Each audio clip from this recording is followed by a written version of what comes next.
प्रिय विद्यार्थियों, बहुत ही मोस्ट इंपॉर्टेंट, बहुत ही जानदार, बहुत ही शानदार कक्षा 12 के बालिकाओं के लिए देखिए गृह विज्ञान के लिए आप विद्यार्थी हैं, बालक और बालिकाएं देखिए गृह विज्ञान के पेपर को लेकर परेशान है तो ये सेशन आपका है। देखिए 28 फरवरी को प्रिय विद्यार्थियों आप सभी लोगों का पेपर है गृह विज्ञान का, ठीक है ना।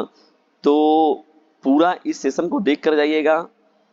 पार्ट 6 यानी टोटल जो है 120 प्रश्नों की श्रृंखला का डिस्कशन आप लोगों के साथ ऑलरेडी हो चुका है। अब यहाँ पर हम लोग लेकर चल रहे हैं 121वें प्रश्न से। वीडियो को बिना स्किप किए हुए पूरा जरूर देखिएगा। जबरदस्त तरीके से ये सेशन है, जबरदस्त तरीके से है, मोस्ट इंपॉर्टेंट है। 28 फरवरी को जाने से पहले इसे जरूर पूरा देख कर जाइएगा, आपसे विनम्र निवेदन है। और याद रखिएगा, यदि ज्यादा नंबर पाने की इच्छा तो डीजे सर चैनल से जरूर लीजिएगा शिक्षा। इसी उद्देश्य के साथ प्रिय विद्यार्थियों ये सेशन स्टार्ट करते हैं हम लोग गृह विज्ञान कक्षा 12 का। और 28 फरवरी को आप सभी लोगों का पेपर है प्रिय विद्यार्थियों गृह विज्ञान का। तो जबरदस्त तरीके से पूरा देख लीजिए प्रिय विद्यार्थियों। ये सब पूरा मैंने कर रखा है पहले ही। अब यहाँ पर हम लोग जो लेके चल रहे हैं, यहाँ पर आपका 120 प्रश्नों की श्रृंखला हो चुकी है पहले ही। हम लोग बढ़ते हैं यहाँ पर 121वें प्रश्न से, ठीक है। चलिए यहाँ पर बढ़ते हैं हम लोग प्रिय विद्यार्थी। देखिए 121वें प्रश्न में हम लोग का early childhood care and education, ठीक है ना। यहाँ पर देखिए प्रश्न आप लोगों का जो है 121वां प्रश्न क्या है प्रिय विद्यार्थियों, जबरदस्त तरीके से शेयर कर दीजिए फटाफट अपने क्लासमेट पर, तभी मजा आएगा पढ़ने और पढ़ाने में। बच्चों में खेल कूद का क्या महत्व है? बच्चों में खेल कूद का क्या महत्व है? देखिए खेल कूद के द्वारा बच्चों के क्या होता है, शारीरिक विकास होता है और मानसिक विकास भी देखने को मिलता है। तो एक तरीके से शारीरिक और मानसिक विकास को प्रोत्साहन मिलता है प्रिय विद्यार्थियों, बच्चे जब खेलते कूदते हैं तो, ठीक है ना। तो बच्चों में खेल कूद की भावना से देखा जाए तो शारीरिक और मानसिक विकास को प्रोत्साहन मिलता है। 122वां प्रश्न देखिए क्या है, ECCE। ECCE का पूरा नाम क्या है? तो इसका पूरा नाम हो जाएगा early childhood care and education. Early childhood care and education, ECCE का पूरा नाम हो जाएगा early childhood care and education, ठीक है। 123वां प्रश्न देखिए, आइए बढ़ते हैं प्रिय विद्यार्थी हम लोग 123वें प्रश्न की ओर। देखिए 123वां प्रश्न क्या है, बाल देखभाल केंद्र, बाल देखभाल केंद्र में स्वच्छता का क्या महत्व है? बाल देखभाल केंद्र में स्वच्छता का क्या महत्व है? तो यह प्रिय विद्यार्थियों क्या होता है, यह बच्चों को बीमारियों से बचाने के लिए आवश्यक होता है ना। तो बाल देखभाल केंद्र मुख्य रूप से इसीलिए बनाया जाता है ताकि बच्चों को बीमारियों से बचाने के लिए जो भी आवश्यक कदम है वो उठाए जा सकें और उस पर वो काम कर सकें। 124वें प्रश्न क्यों पढ़ते हैं। देखिए बच्चों में पढ़ने की आदत कैसे विकसित करें? बच्चों में पढ़ने की आदत को कैसे विकसित करें? तो देखिए प्रिय विद्यार्थियों, उन्हें क्या होता है, चित्र पुस्तकों के माध्यम से और कहानियों से परिचित कराना बड़ा जरूरी होता है, ठीक है ना। जैसे आजकल देख रहे हैं कि आप लोग वीडियोस के माध्यम से ही बच्चे पढ़ते हैं, चलचित्रों में देखते हैं, तो उसके माध्यम से ही बच्चे क्या होते हैं, स्टडी करते हैं, पढ़ते हैं, या उनका उत्साह बढ़ता है ना, मोटिवेशन उनको मिलता है। तो ये बहुत जरूरी चीज होता है उनको स्टडी कराने के लिए अगर देखा जाए तो। चलिए फटाफट शेयर करते चलिए प्रिय विद्यार्थियों, तभी मजा आएगा पढ़ने और पढ़ाने का। 125वें प्रश्न की ओर बढ़ते हैं हम लोग, खेल आधारित शिक्षा का क्या लाभ है? खेल आधारित शिक्षा का क्या लाभ है? तो बच्चों की रुचि, तो खेल आधारित शिक्षा क्या होता है, बच्चों की रुचि बढ़ाती है। देखिए इसीलिए जो है शिक्षा के क्षेत्र में किंडरगार्टन प्रणाली लाया गया था। उसमें लाने का पीछे वजह क्या था कि बच्चों को खेल खेल में कैसे सिखाया जा सकता है और सीखने को मजेदार बनाता है, ठीक है ना प्रिय विद्यार्थियों। तो खेल खेल में शिक्षा बहुत ही मोस्ट इंपॉर्टेंट है, ठीक है ना। जितने छोटे बच्चे हैं, नर्सरी के बच्चे हैं, तो प्ले ग्रुप के माध्यम से उन बच्चों को सिखाया जाता है। ECCE में माता पिता की भूमिका क्या है? ECCE में माता पिता की भूमिका क्या है? तो बच्चों के सीखने और विकास में यह सहयोग देना ही जो होता है मुख्य रूप से ECCE में माता पिता की महत्वपूर्ण भूमिका होती है, ठीक है ना। चलिए आगे बढ़ते हैं हम लोग यहाँ पर। 127वां प्रश्न देखिए क्या है हम लोगों का, विद्यार्थी चैप्टर भी लिखा गया है साथ में। आंगनबाड़ी सेवाओं का उद्देश्य क्या है? आंगनबाड़ी जो सेवाएं हैं उनका उद्देश्य क्या है? तो बच्चों और माताओं के पोषण पर ध्यान देना और स्वास्थ्य को उनके सुधारने का काम जो होता है प्रिय विद्यार्थियों, वो आंगनबाड़ी की जो सेविकाएं होती हैं उनके अधीन होता है, या उन लोगों का बहुत बड़ा इसमें योगदान होता है, ठीक है ना। वो अपना महत्वपूर्ण इसमें भूमिका निभाती हैं लोग। 128वें प्रश्न की ओर बढ़ते हैं हम लोग, वृद्धाश्रम क्या होता है? वृद्ध आश्रम क्या होता है? वृद्ध व्यक्तियों के रहने और देखभाल के लिए एक ऐसा केंद्र बनाया जाता है प्रिय विद्यार्थियों, ठीक है ना। तो उसे ही हम लोग कहते हैं वृद्ध आश्रम कहते हैं उसको, हम लोग क्या कहते हैं उसको, हम लोग वृद्ध आश्रम बोलते हैं। वृद्ध व्यक्तियों के रहने और देखभाल के लिए जो है एक केंद्र बनाया जाता है प्रिय विद्यार्थियों, उसे ही क्या कहा जाता है? उसे ही कहा जाता है वृद्ध आश्रम कहा जाता है। क्या कहता है? वृद्ध आश्रम, ठीक है ना। बहुत ही मोस्ट इंपॉर्टेंट ये प्रश्न रहेगा। युवाओं के लिए कौन कौन से प्रशिक्षण कार्यक्रम उपलब्ध हैं? युवाओं के लिए कौन कौन से प्रशिक्षण कार्यक्रम उपलब्ध हैं? तो देखिए प्रिय विद्यार्थियों, कौशल विकास है महत्वपूर्ण रूप से, व्यवसायिक प्रशिक्षण दिया जाता है उनको, और नेतृत्व का उनके विकास किया जाता है। तो ये सभी जो चीजें हैं वो युवाओं के लिए प्रशिक्षण का कार्यक्रम ही है, ठीक है ना। उनके लिए कार्यक्रम की तरह ही ये महत्वपूर्ण रूप से काम करती हैं, ठीक है ना। तो कौशल विकास देखिए आजकल इस समय जो है बड़े ट्रेंड में चल रहा है, बहुत सारे बच्चे जो है इससे लाभान्वित भी हो रहे हैं, जो गरीब समुदाय के बच्चे हैं तो वो भी इससे लाभ उठा रहे हैं।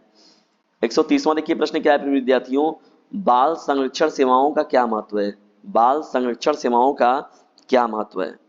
बाल संरक्षण सेवाओं का महत्व अगर देखा जाए तो यह बच्चों को पोषण और उपेक्षा से बचाती है। बाल संरक्षण में जो होता है, जो भूले भटके बच्चे होते हैं उन पर भी विशेष रूप से ध्यान जाता है सभी लोगों का, तो इसलिए बच्चों को पोषण के लिए देखा जाए तो और होता है महत्वपूर्ण से, और उपेक्षा किसी बच्चे के इसमें उपेक्षा नहीं होता बल्कि सही बच्चों पर विशेष रूप से ध्यान जाता है, ठीक है प्रिय विद्यार्थियों। तो ये भी महत्वपूर्ण रहेगा आपका। 131वां देखिए प्रश्न क्या है, वृद्ध व्यक्तियों की देखभाल में परिवार की भूमिका क्या है? देखिए भावनात्मक रूप से अगर देखा जाए तो भावनात्मक रूप से जो होता है समर्थन मिलता है उनके, और आवश्यक सुविधाएं प्रदान करना जो होता है, वृद्ध व्यक्तियों की देखभाल में परिवार की बहुत बड़ी भूमिका होती है। उन्हें देखिए इमोशनली जो होता है वो समर्थन मिलता है और आवश्यक सुविधाएं भी उन्हें मिलती हैं, ठीक है ना। ये एक महत्वपूर्ण आपका प्रश्न हो जाएगा। चलिए आगे बढ़ते हैं हम लोग यहाँ पर। अब बढ़ते हैं 132वें प्रश्न की ओर। देखिए 132वां प्रश्न क्या है, WHO वर्ल्ड हेल्थ ऑर्गेनाइजेशन के अनुसार वृद्ध व्यक्तियों की परिभाषा क्या है? देखिए 60 वर्ष और उससे अधिक आयु के जो व्यक्ति होते हैं उन्हें हम लोग क्या कहते हैं, वृद्ध व्यक्तियों की श्रेणी में रखते हैं। 60 वर्ष और उससे अधिक आयु के जो व्यक्ति होते हैं तो उसे हम लोग क्या करते हैं, वृद्ध व्यक्तियों की परिभाषा में रखते हैं, ठीक है ना। ये WHO की डिफिनेशन के अकॉर्डिंग जो है बात की जा रही है आप लोगों के समक्ष, ठीक है ना प्रिय विद्यार्थियों। चलिए फटाफट शेयर करते चलिए तभी मजा आएगा। Sharing is the best way of learning. तो जो भी मोस्ट इंपॉर्टेंट चीजें आपको मिले प्रिय विद्यार्थियों तो उसका खुद भी लाभ उठाइए और दूसरों को भी उससे लाभान्वित कीजिए, तो उसे अपने क्लासमेट पर शेयर जरूर कर दिया करिए। वस्त्र डिजाइनिंग में कौन कौन से तत्व होते हैं? देखिए वस्त्र डिजाइनिंग में अगर देखा जाए तो रंग बहुत मायने रखता है, साथ ही साथ जो वस्त्र है उसका बनावट और उसका आकार क्या है, और किस पैटर्न पर जो वस्त्र बनाया जा रहा है, डिजाइनिंग की जा रही है किस पैटर्न पर, ये भी बहुत मायने रखता है, ठीक है। 133वां प्रश्न जाएगा। 134वां प्रश्न क्या है, प्राकृतिक रंग कौन कौन से होते हैं?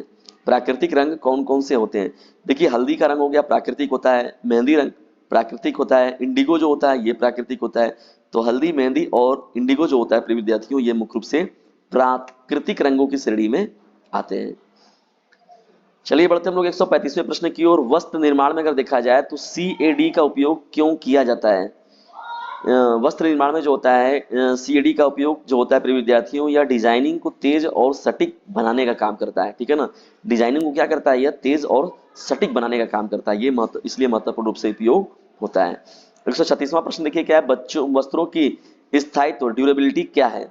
देखिए वस्त्रों की स्थायित्व के बारे में अगर देखा जाए तो वस्त्रों के लंबे समय तक उपयोग में बने रहने की क्षमता को हम लोग कहते हैं वस्त्रों की स्थायित्व ना, ड्यूरेबिलिटी बोलते हैं, वस्त्रों को लंबे समय तक उपयोग में बने रहने की क्षमता, ठीक है। चलिए 137वें प्रश्न की ओर बढ़ते हैं। 137वां प्रश्न क्या है, फैशन सिलाई में कौन कौन से स्टिच का उपयोग होता है? फैशन सिलाई में कौन कौन से स्टिच का उपयोग होता है? तो रनिंग का होता है, बैंक का होता है और चेन स्टिच का होता है। रनिंग, बैंक और चैन स्टिच का उपयोग फैशन सिलाई में मुख्य रूप से देखने को मिलता है। चलिए आगे बढ़ते हैं हम लोग यहाँ पर 138वें प्रश्न की ओर। देखिए 138वां हम लोग का प्रश्न क्या है, 138 प्रश्न पर जब हम लोग बढ़ते हैं तो कपड़ों की गुणवत्ता सुनिश्चित करने के लिए क्या करें? तो कपड़ों की गुणवत्ता सुनिश्चित करने के लिए जो मुख्य रूप से है सही कपड़े का चयन करना और उचित देखभाल करना, ये बहुत ही ज्यादा मोस्ट इंपॉर्टेंट होता है, ठीक है ना प्रिय विद्यार्थियों। फटाफट शेयर कर दीजिए प्रिय विद्यार्थियों। देखिए बहुत ही मोस्ट इंपॉर्टेंट कंटेंट आप लोग के लिए बनाया जाता है, काम होता है उस पर प्रिय विद्यार्थियों, तो आप लोगों के समर्थन की विशेष आवश्यकता होती है। तो जबरदस्त तरीके से इसे अपने क्लासमेट पर शेयर भी कीजिए और फैला दीजिए इसे पूरे अपने क्लासमेट पर। फैशन डिजाइनिंग का क्या अर्थ है? देखिए फैशन डिजाइनिंग के बारे में बात करें अगर हम लोग प्रिय विद्यार्थियों तो कपड़ों और सहायक उपकरणों का रचनात्मक और सौंदर्यपूर्ण डिजाइन जो तैयार करने का काम होता है वो फैशन डिजाइनिंग का ही होता है। फैशन ट्रेंड्स कौन तय करता है? तो देखिए डिजाइनर तय करते हैं प्रिय विद्यार्थियों, मशहूर हस्तियां करते हैं इसको तय, और सोशल मीडिया के माध्यम से जो होता है फैशन ट्रेंड्स तय करने का काम किया जाता है। 141वें प्रश्न की ओर जब बढ़ते हैं, देखिए प्रिय विद्यार्थियों, तो फैशन मर्चेडाइजिंग का उद्देश्य क्या है? तो देखिए फैशन मर्चेडाइजिंग का मुख्य रूप से अगर देखा जाए तो उत्पादों की बिक्री और प्रचार को बढ़ाने का काम जो होता है वो फैशन मर्चेडाइजिंग का होता है। ठीक है ना, 141वां प्रश्न है आपका। 142वें की ओर बढ़ते हैं हम लोग। एथनिक वियर का क्या मतलब है? देखिए पारंपरिक जो परिधान होता है प्रिय विद्यार्थियों, जैसे साड़ी और कुर्ता हो गया, तो इनको हम लोग एथनिक वियर बोलते हैं हम लोग इसको। ठीक है ना, पारंपरिक परिधान कहते हैं इसको हम लोग ना, परंपराओं में जो चली आ रही हैं उसको लेके पहनना या चीजें करना। 143वें प्रश्न की ओर बढ़ते हैं। फैशन शो का क्या महत्व है? फैशन शो का महत्व क्या है? फैशन शो का महत्व क्या है? यह डिजाइनरों को अपने संग्रह को प्रदर्शित करने का अवसर देता है। यह डिजाइनरों को अपने संग्रह को प्रदर्शित करने का अवसर देता है, जिसे हम लोग फैशन शो के महत्व के दृष्टिकोण से देखते हैं। 144वां देखिए प्रश्न क्या है? सतत फैशन, सस्टेनेबल फैशन क्या होता है? इसका क्या अर्थ होता है प्रिय विद्यार्थियों? तो देखिए पर्यावरण के प्रति जागरूक और टिकाऊ फैशन, यानी पर्यावरण के प्रति जागरूक और टिकाऊ फैशन की जो बात होती है उसे ही हम लोग सतत फैशन कहते हैं। ठीक है ना। और सतत विकास का मतलब जानते ही आप लोग कि वर्तमान का विकास करना लेकिन भविष्य को ध्यान में रखते हुए। ठीक है ना। चलिए आगे बढ़ते हैं हम लोग यहाँ पर फटाफट से, तुरंत अगले अगले प्रश्न की ओर बढ़ते हैं प्रिय विद्यार्थियों। देखिए अगला हम लोग का प्रश्न क्या है? 145वां।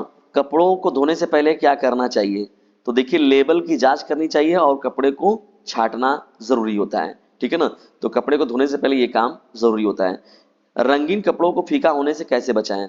देखिए ठंडे पानी में धोना चाहिए रंगीन कपड़ों को, और छाया में सुखाना चाहिए। सूर्य की रोशनी जब पड़ती है उस पर, या लाइट वगैरह में जब सुखाते हैं उस पर हम लोग, तो प्रिय विद्यार्थियों क्या होता है कि उसके रंग जाने का डर बना रहता है कपड़े का। और ठंडे पानी से ही जो है मुख्य रूप से धोना चाहिए। गर्म पानी से धोने पर भी क्या होता है, वो उनके रंग जाने की संभावना बनी होती है। 147वां प्रश्न देखिए क्या है? सिल्क के कपड़े की देखभाल कैसे करें? तो सूखे धोने का उपयोग करें, ड्राई क्लीनिंग का मुख्य रूप से जो है इसमें उपयोग करना चाहिए। ठीक है ना। चलिए फटाक से बढ़ते हैं आगे हम लोग 148वें प्रश्न की ओर। देखिए 148 प्रश्न कौन सा है? ऊनी कपड़ों को कीड़ों से बचाने के लिए क्या करें?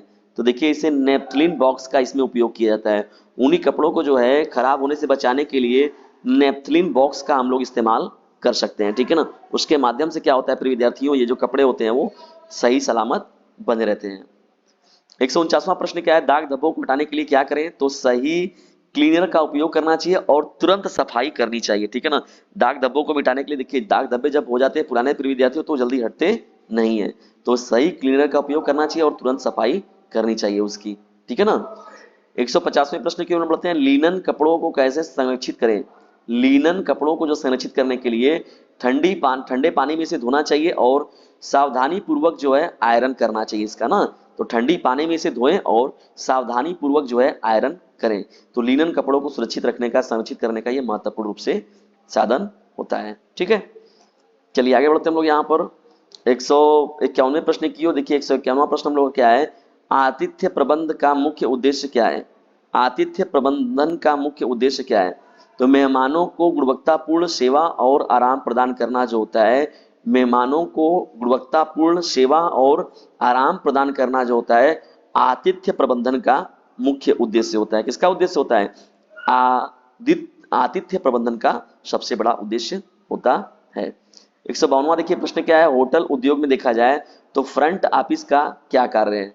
होटल उद्योग में फ्रंट ऑफिस का क्या कार्य है? तो मेहमानों का स्वागत करना और रजिस्ट्रेशन करना। तो मेहमानों का स्वागत और रजिस्ट्रेशन करना जो होता है वो होटल उद्योग में देखा जाए तो मुख्य रूप से इसका कार्य फ्रंट ऑफिस का कार्य होता है। ठीक है ना। चलिए आगे बढ़ते हैं हम लोग 153वें प्रश्न की ओर। देखिए 153वां प्रश्न क्या है? आतिथ्य उद्योग में स्वच्छता का क्या महत्व है? आतिथ्य उद्योग में स्वच्छता का क्या महत्व है? तो यह मेहमानों के क्या करता है? मेहमानों के स्वास्थ्य और संतुष्टि के लिए आवश्यक होता है। किसके लिए आवश्यक होता है? मेहमानों के स्वास्थ्य और संतुष्टि के लिए जो होता है मुख्य रूप से आवश्यक होता है, उसे हम लोग आतिथ्य उद्योग में मुख्य रूप से स्वच्छता की बात करते हैं। ठीक है, चलिए आगे बढ़ते हैं हम लोग यहाँ पर 154वें प्रश्न की हम लोग बढ़ते हैं जब यहाँ पर। तो food and beverage service, food and beverage service का क्या अर्थ होता है? तो खाने और पेय पदार्थों की सेवा करना। खाने और पेय पदार्थों की सेवा करना ही फूड एंड बेवरेज सर्विस का मतलब होता है। ठीक है ना, ये भी मोस्ट इंपॉर्टेंट रहेगा आप लोग का प्रश्न। 155वें प्रश्न की ओर बढ़ते हैं हम लोग। हाउस कीपिंग का क्या कार्य है? तो देखिए साफ सफाई और सजावट बनाए रखना जो होता है हाउस कीपिंग का सबसे महत्वपूर्ण रूप से जिम्मेदारी होती है। ठीक है ना, साफ सफाई को बनाए रखना हाउस कीपिंग में, और सजावट जो जैसे चीजें हैं वैसे ही रहे, बिखरे ना, ये चीजों का विशेष ध्यान देना जरूरी होता है। ठीक है ना, आगे बढ़ते हम लोग। आतिथ्य प्रबंधन में ग्राहक संतोष क्यों महत्वपूर्ण है? देखिए व्यवसाय की सफलता के लिए अगर देखा जाए और प्रतिष्ठा को बढ़ाने के लिए देखा जाए तो सबसे महत्वपूर्ण होता है आतिथ्य प्रबंधन को बनाए रखना। ठीक है ना, ये एक बहुत ही महत्वपूर्ण टास्क होता है देखा जाए तो। 157वें प्रश्न की ओर बढ़ते हैं प्रिय विद्यार्थियों। देखिए 157वां प्रश्न क्या है? उपभोक्ता शिक्षा का उद्देश्य क्या है? उपभोक्ता शिक्षा का उद्देश्य क्या है, ये हम लोग का प्रश्न है। उपभोक्ता शिक्षा का क्या उद्देश्य होता है? देखिए उपभोक्ताओं को क्या होता है? उपभोक्ताओं को उनके अधिकारों और कर्तव्यों के प्रति जागरूक करना। उपभोक्ताओं को उनके अधिकारों और कर्तव्यों के प्रति जागरूक करने का जो काम होता है उसे हम लोग उपभोक्ता शिक्षा कहते हैं। ठीक है ना, तो उपभोक्ता शिक्षा का उद्देश्य क्या होता है? उपभोक्ताओं को उनके अधिकारों और कर्तव्यों के प्रति जो जागरूक करने का काम होता है वो उपभोक्ता शिक्षा के अंतर्गत आता है। ठीक है ना, 158वां देखिए प्रश्न क्या है प्रिय विद्यार्थियों। 158 प्रश्न की ओर बढ़ते हैं। उपभोक्ता अधिकारों में कौन कौन से अधिकार शामिल होते हैं? तो देखिए इनका क्या होता है? सुरक्षा का अधिकार, देखिए उपभोक्ता का सुरक्षा का अधिकार इसमें शामिल होता है।